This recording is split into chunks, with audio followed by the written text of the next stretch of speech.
Suzie, pretty resounding win in the end. How do you sum up the team's performance today? Yeah, I thought with the ball we started well, and then they put on a really good partnership, and we weren't able to take wickets, but I think we hung in there with the field and stuck to our plans and kept them to under 200, which on that wicket I thought was a good score to chase down. And yeah, I thought we started well and lost a couple of wickets, but that partnership with Maddie and the way she came in under a little bit of pressure was really pleasing, and to finish the job off, I think, is what this group's been searching for, and making sure that we don't lose clumps of wickets. You weren't expecting Maddie to just block out a few, so you get 100? No, she did mention it out there, and I said, don't be stupid, just get the runs. Yeah, that's not what this team's really about, and we just want to make sure that we're winning games of cricket, and I thought the partnership was brilliant, and that helped us get the runs, and it helped me just play with a little bit of freedom at the end to have someone batting for a long period down the other end. Jessica has some career best figures at home at the Basin. What do you make of her performance today?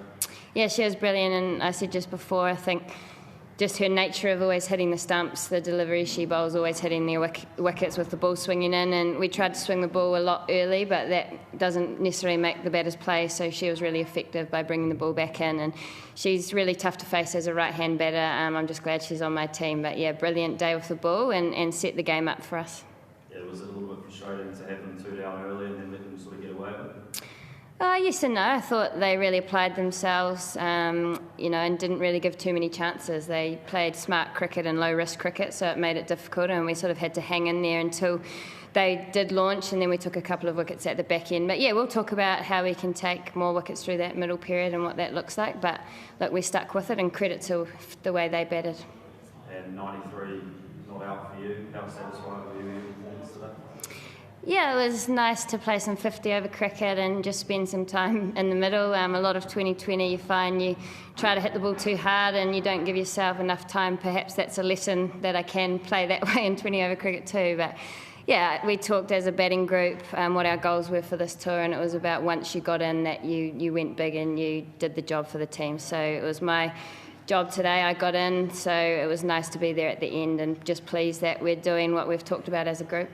Yeah, fairly rare golden duck for Amelia Kerr today. How vital she to this team? She's been batting phenomenally for a long time. So it's a bit rare to see her miss out today. Yeah, I was a bit stunned down the other end. I love batting with Mealy. We train a lot in the nets, and so I got excited when she came out to the crease. But yeah, to have her go first ball, I thought it was a great delivery. A Yorker first up to any batter is a good ball. So look, she won't miss out that often, and often when it's not your day, that's how it goes. But I haven't batted with Maddie Green in one day apparently before, which is a little bit of a strange stat. So it's just good to build partnerships with different players. But yeah, she'll be disappointed, but she'll be back hungry for runs again.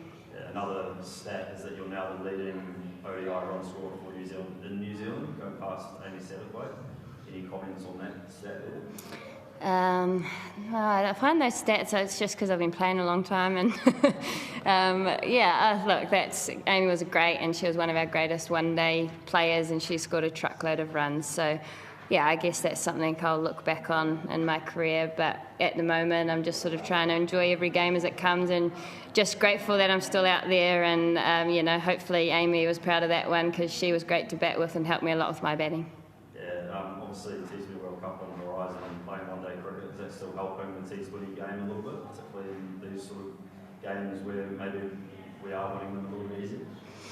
Yeah, I think as a batter today, I really missed the tempo of one-day cricket, and that's not for everyone, but when you play so much 20-over cricket, it all happens so fast. You face a few dot balls, and it feels like there's pressure to score all the time, whereas it's nice just to settle in, react to the ball, trust your game for a long period of time and go through the gears. So I think mentally it really helps me, and it helps with your technique of playing the ball late and being still. So there's a huge place for it. We probably don't play enough of it, and we miss out on domestic 50-over cricket because of all the franchise stuff, but that's sort of the way the world's going at the moment, and just remembering that 50-over cricket batting is effective in 20-over cricket as well. It's just a nice reminder. And just finally, Ben's talked a lot about giving lots of different combinations a try.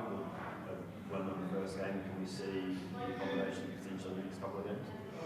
Yeah, I think even though it's one-day cricket, we're still looking for our best team and best makeup for the 2020 World Cup, and we've got a lot of competition for spots in particular with the ball. So, I'm sure we'll be having a look at different options. It's hard to make changes when you have a day like that, but look, we've got a squad here and I think everyone's going to play, so I'm sure there will be some changes, but yeah, we'll just wait and see.